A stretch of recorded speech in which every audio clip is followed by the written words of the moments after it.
નમસ્કાર વિદ્યાર્થી મિત્રો, ફરી એકવાર મારી યુટ્યુબ ચેનલમાં આપનું હાર્દિક સ્વાગત છે. આજે આપણા વિડીયોમાં ચર્ચા કરવાના છીએ કે જે વિદ્યાર્થીઓ ગ્રેજ્યુએટ થઈને સરકારી નોકરીની રાહ જોઈ રહ્યા છે તે વિદ્યાર્થીઓ માટે સરકારી નોકરીની મોટી તક. તો હવે જામનગર મહાનગરપાલિકામાં સ્ટાફ ભરતી કરવા માટે કરી જાહેરાત. તો તમારે ઓનલાઈન ફોર્મ કઈ સાઇટ પરથી ભરવાનું રહેશે અને કેટલી જગ્યાઓ છે, કેટલું પગાર ધોરણ નક્કી કરવામાં આવેલ છે, તેમજ જગ્યાની શૈક્ષણિક લાયકાત તથા અનુભવ કેટલો ધરાવતા હોવા જોઈએ તેની સંપૂર્ણ માહિતી તમને આ વિડીયોમાં સ્ટેપ બાય સ્ટેપ તમને સમજાવવામાં આવશે. તો મિત્રો, આ ટાઈપના દરેક અપડેટેડ વિડીયોની નોટિફિકેશન તમારા સુધી ઝડપથી પહોંચી રહે તે માટે હજુ પણ તમે અમારી ચેનલ સબસ્ક્રાઇબ ના કરી તો પહેલા અમારી ચેનલ સબસ્ક્રાઇબ કરો અને બાજુમાં પેલા બેલ આઇકન બટન પર ક્લિક કરવાનું ભૂલશો નહીં. તો મિત્રો, તમારે ઓનલાઈન અરજી તમારે કઈ રીતના કરવાની છે, ઓનલાઈન ફોર્મ તમારે કઈ રીતના ભરવાનું રહેશે તે તમને આ વિડીયોમાં તમને સ્ટેપ બાય સ્ટેપ બતાવવામાં આવશે. અને તમને જે તમારે ઓનલાઈન ફોર્મ ભરવાની જે સાઇટ છે તે તમને આ વિડીયોના નીચેના ડિસ્ક્રિપ્શનમાં મળી જશે. તો તમે આ વિડીયોના નીચેના ડિસ્ક્રિપ્શન પર તમે ક્લિક કરો અને તે સાઇટ મૂકેલી છે તે સાઇટ પર ક્લિક કરીને તમે ફોર્મ એપ્લાય કરી શકો છો. તો સૌપ્રથમ તમારે ફોર્મ ભરવા માટે તમારે કઈ રીતના ફોર્મ ભરવાનું રહેશે. જો મિત્રો તમે સ્માર્ટ મોબાઈલ યુઝ કરતા હોય તો તમે ઘરે બેઠા પણ તમારા મોબાઈલથી તમે ફોર્મ એપ્લાય કરી શકો છો. તો તમારે કઈ રીતના ફોર્મ ભરવાનું રહેશે તે તમને વિડીયોમાં તમને સ્ટેપ બાય સ્ટેપ તમને સમજાવવામાં આવશે. તો મિત્રો, આ સ્ટેપના દરેક અપડેટેડ વિડીયો નોટિફિકેશન તમારા સુધી ઝડપથી પહોંચી રહે તે માટે હજુ પણ તમે અમારી ચેનલ સબસ્ક્રાઇબ ના કરી તો પહેલા અમારી ચેનલ સબસ્ક્રાઇબ કરવાનું, બાજુ પેલા બેલ આઇકન બટન પર ક્લિક કરવાનું ભૂલશો નહીં. તો તમારે કઈ રીતના ફોર્મ ભરવાનું રહેશે તે તમને આ વિડીયોમાં બતાવવામાં આવશે. તો તમારે સૌપ્રથમ તમારે શું કરવાનું છે, સૌપ્રથમ તમારે સાઇટ ઓપન કરવા માટે કોઈ પણ બ્રાઉઝરની જરૂર પડશે. એટલે તમારા મોબાઈલમાં તમારે ગૂગલ ઓપન કરી લેવાનું છે. ગૂગલ ઓપન કર્યા બાદ તમારે ઓજસ ટાઈપ કરવાનું છે. ઓજસ એટલે ઓનલાઈન જોબ સિસ્ટમ. તો તમારે ઓજસ ટાઈપ કર્યા બાદ તમારે સર્ચ કરવાનું છે. જેવું તમે ઓજસ ટાઈપ કર્યા બાદ તમે સર્ચ કરશો એટલે તમારે જે ફર્સ્ટ આ પ્રકારની ગૂગલમાં ઘણા પ્રકારની સાઇટો ઓપન થશે. તેમાં તમારે શું કરવાનું છે, ફર્સ્ટ નંબરની જે સાઇટ છે ઓનલાઈન જોબ એપ્લિકેશન સિસ્ટમ. તો ફર્સ્ટ નંબર જે સાઇટ છે ઓફિશિયલી સાઇટ છે.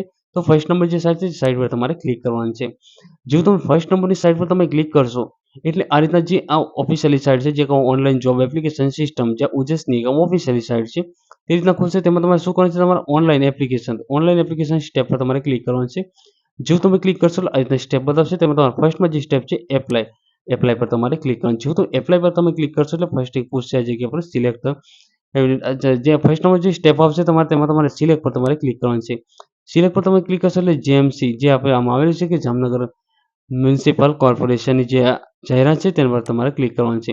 જેવું તમે ક્લિક કરશો એટલે અલગ અલગ પ્રકારની જેટલી પણ જે અત્યારે જે હાલમાં જે જાહેરાત ચાલુ છે તેમાં તમારે જે લાસ્ટ ડેટ છે 30/1/2025 તેમાં તમારે સ્ક્રોલ કરી નીચે તેમાં અલગ અલગ પ્રકારની જે જાહેરાત છે તે તમારે ક્વોલિફિકેશન જાણવું હોય તો તમે આ ડિટેલ્સ પર તમે ક્લિક કરીને દરેક જાહેરાતો તમે આ રીતના તમે ડિટેલ્સ પર તમે ક્લિક કરશો એટલે દરેક જે જગ્યાઓ છે તેનું તમે ક્વોલિફિકેશન અથવા તમે જે સૂચનાઓ છે જે નક્કી કરવામાં આવી છે તે આ રીતના તમે જાણી શકો છો.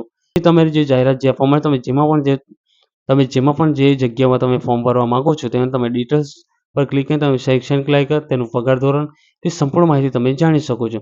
ત્યારબાદ તમારે બેક આવવાનું છે. બેક આવ્યા બાદ તમારે શું કરવાનું છે, તેમાં અલગ અલગ જે જગ્યાઓ જે આપવામાં આવે છે કે તબીબી અધિકારી, વર્ગ 2 અધિકારી, આ જગ્યા પર જે અલગ અલગ પ્રકારની જે અધિકારીઓ જે જગ્યાઓ જે આપવામાં આવે છે તેમાં જે ક્લાર્ક કમ computer operator, data entry operator ની પણ જે જગ્યાઓ આપવામાં આવેલી છે તેમાં તમે ડિટેલ્સ પર તમારે ક્લિક કરવાનું છે જાણવા માટે કે કેટલી જગ્યાઓ છે, કેટલું પગાર ધોરણ નક્કી કરવામાં તે પણ તમે જાણી શકો છો. જેવું તમે ક્લિક કરશો એટલે ડિટેલ્સ ઓપન થશે. તેમાં આ જાહેરાત જે આપવામાં આવેલી છે કે જામનગર મહાનગરપાલિકાની ફાયર પ્રિવેન્શન વિંગની મંજૂર થયેલ મહેકમની જુદી જુદી ખાલી જગ્યાઓ સીધી ભરતી ભરવા માટે લાયકાત ધરાવતા ઉમેદવારો પાસેથી માત્ર ઓનલાઈન અરજીઓ ઓજસ મારફતે મંગાવવામાં આવે છે. આ રીતના જે આપવામાં આવે છે એમાં જગ્યાનું નામ પણ જે આપવામાં આવેલું છે ડેપ્યુટી ચીફ ફાયર ઓફિસર, બીજી જે જગ્યા આપવામાં આવેલી છે કે ડિવિઝનલ ફાયર ઓફિસર, તેમાં જે જગ્યાઓ પણ જે આપવામાં આવી છે કે સામાન્ય 2 આ રીતના જે તમે વાંચી શકો છો. અને તમારે આ રીતના જે વાંચી લેવાનું છે તેમાં પગારનું ધોરણ જે નક્કી કરવામાં પગારનું ધોરણ પણ જે આપવામાં આવેલું છે તેમાં ચર્ચા કરીએ કે નીચે એક કોષ્ટક જે આપવામાં આવેલું છે તેમાં પહેલી જે જગ્યા છે ડેપ્યુટી ચીફ ફાયર ઓફિસર, તેમનું જે પગાર ધોરણ નક્કી કરવામાં આવેલું છે કે 53,100 થી 1,67,800. આ રીતના જે અલગ અલગ પ્રકારની જે જગ્યાઓ જે આપવામાં આવેલી છે તમે વાંચી શકો છો. બીજી જે જગ્યા છે કે ડિવિઝનલ ફાયર ઓફિસર, તેનું પગાર ધોરણ 44,900 થી 1,42,400 તે રીતના આપવામાં આવ્યું છે. તેની રીતના બીજી અલગ પણ જે જગ્યા આપવામાં આવેલી છે કે સ્ટેશન ફાયર ઓફિસર. ત્યારબાદ આપવામાં આવેલી છે કે આ જગ્યા પર અલગ અલગ પ્રકારની જે જગ્યાઓ જે આપવામાં આવેલી છે તમે જોઈ શકો છો. જે લાસ્ટની જે છે ક્લાર્ક કમ કોમ્પ્યુટર ડેટા એન્ટ્રી ઓપરેટર, તેની પણ જે જગ્યા જે આપવામાં આવે તેનું પગાર ધોરણ 7મા પગાર ધોરણ પંચ એટલે કે 7મું પગાર પંચ પ્રમાણે જે પગાર ધોરણ તમને આપવામાં આવશે. તેમાં જે પગાર ધોરણ છે 7મા પગાર પંચ પ્રમાણે 19,900 થી 63,200. તેમાં 3 વર્ષના અજમાયશી ધોરણે તમને ફિક્સ પગાર આપવામાં આવશે 26,000 લેખે. તેની જગ્યાઓ છે 4. આ રીતના અલગ-અલગ પ્રકારની જે આપવામાં આવેલી છે તમે વાંચી શકો છો. અને તેમાં તમારે સ્ક્રોલ કરીને નીચે તમે જે જગ્યાની શૈક્ષણિક જે લાયકાત તથા અનુભવ તેમાં તમે વાંચી શકો છો તમારી શૈક્ષણિક લાયકાત.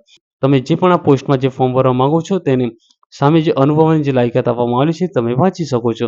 તેમાં જે લાસ્ટમાં જે 7મા નંબરમાં જે પોસ્ટ આપવામાં આવી છે કે ક્લાર્ક કમ કોમ્પ્યુટર ડેટા એન્ટ્રી ઓપરેટર. તેમાં જે શૈક્ષણિક જે લાયકાત છે કે માન્ય યુનિવર્સિટીના સ્નાતક અને સીસીસી કોર્સ પાસ હોવા જોઈએ, કોમ્પ્યુટરની જાણકાર. તેમજ આ જગ્યા પર જે આપવામાં આવી છે તમે વાંચી શકો છો. અને તમે આ રીતના તમે જે પણ તમારી પોસ્ટમાં ફોર્મ ભરો તમે ફોર્મ ભરી શકો છો. તમારે ફોર્મ એપ્લાય કઈ રીતના કરવાનું રહેશે, તમારે બેક આવવાનું છે. બેક આવે તમારે ફોર્મ કઈ રીતના એપ્લાય કરવાનું છે, તમે જે પણ તમારે પોસ્ટમાં ફોર્મ ભરો તેની સામે એપ્લાય પર તમારે ક્લિક કરવાનું છે. જેવું તમે એપ્લાય પર તમે ક્લિક કરશો એટલે તમારે એપ્લાય ન્યૂ પર તમારે ક્લિક કરવાનું છે. ત્યારબાદ એપ્લાય ન્યૂ પર તમે ક્લિક કરશો એટલે આ જગ્યા પર તમારે સ્કીપ પર તમારે ક્લિક કરવાનું છે. સ્કીપ પર તમે ક્લિક કરશો એટલે આ રીતના તમારું ફોર્મ ઓપન થશે. તેમાં તમારું ફોર્મ તમારે આ રીતના ફોર્મ ભરવાનું છે. જે ડિટેલ્સ છે તે ડિટેલ્સ તમારે ભરવાની છે. તેમાં ફર્સ્ટમાં તમારું નામની જે વિગતો છે તે ભરવાની રહેશે. ત્યારબાદ તમારે બીજા નંબરમાં જાવ તો ઉમેદવારોની માહિતીમાં તમારું એડ્રેસ, તમારું સ્ટેટ, તમારો ડિસ્ટ્રિક્ટ, તાલુકો, પિનકોડ, મોબાઈલ નંબર એ ટાઈપ કરવાનો રહેશે. ત્યારબાદ તમારે આ જગ્યા પર જે માહિતી જે આપવામાં આવી છે તે તમારા ફોર્મમાં જે માહિતી આપવામાં આવેલી છે કેટલી ભાષાઓની તમને માહિતી, કેટલી ભાષાઓ તમને ફાવે છે વાંચતા લખતા, તે તમારા જગ્યા પર તમારે ટિક માર્ક કરવાનું રહેશે. તમારું ક્વોલિફિકેશન, તમારું જે ગ્રેજ્યુએટ હોય તમે જે હોય તમારું તે રીતના તમારે અંદર જે માર્કિંગ તમારે ટાઈપ કરવાનું છે. ત્યારબાદ તમારે યસ પર તમે ક્લિક કરીને સેવ કરવાનું રહેશે. ત્યારબાદ જેવું તમે સેવ કરશો એટલે પછી તમારી જે આ પ્રકારની જે સ્ટેપ જે આપવામાં આવે છે તમારે અપલોડ ફોટો કરવાનો રહેશે, સિગ્નેચર, તમારે અરજી કન્ફર્મ કરવાની રહેશે. અને જો તમારે ફી ભરવાની હશે તમારે ફી પર ક્લિક કરીને તમારે ફી ભરવાની રહેશે. આ રીતના તમારે ફી ભરીને તમે ફોર્મ ઓનલાઈન કરી શકો છો. અને આ ટાઈપની દરેક નવી જાહેરાતોના વિડીયો તમારા સુધી ઝડપથી પહોંચી રહે તે માટે હજુ પણ તમે અમારી ચેનલ સબસ્ક્રાઇબ ન કરો તો પહેલાં અમારી ચેનલ સબસ્ક્રાઇબ કરો અને બાજુમાં પેલા બેલ આઇકન બટન પર ક્લિક કરવાનું ભૂલશો નહીં. તો મિત્રો આ ટાઈપના દરેક અપડેટેડ વિડીયો નોટિફિકેશન તમારા સુધી બને એટલી ઝડપથી પહોંચી રહે તે માટે હજુ પણ તમે અમારી ચેનલ સબસ્ક્રાઇબ ન કરો તો પહેલાં અમારી ચેનલ સબસ્ક્રાઇબ કરો, બાજુ પેલા બેલ આઇકન બટન પર ક્લિક કરવાનું ભૂલશો નહીં. થેન્ક યુ મિત્રો, આભાર મિત્રો. વિડીયો પૂરું જોવા બદલ આભાર મિત્રો. ચલો મિત્રો મળીશું ફરી એક નવા વિડીયોમાં. થેન્ક યુ, આભાર. અને મિત્રો તમારું ઓનલાઈન ફોર્મ કઈ રીતે ભરવું, તો મિત્રો તમારું ઓનલાઈન ફોર્મ કઈ રીતના ભરવું તે તમને હવેના નેક્સ્ટ વિડીયોમાં બતાવવામાં આવશે. તો ચલો મિત્રો વિડીયોમાં બનાવી ચલો મિત્રો મળીશું ફરી એક નવા વિડીયોમાં. થેન્ક યુ, આભાર.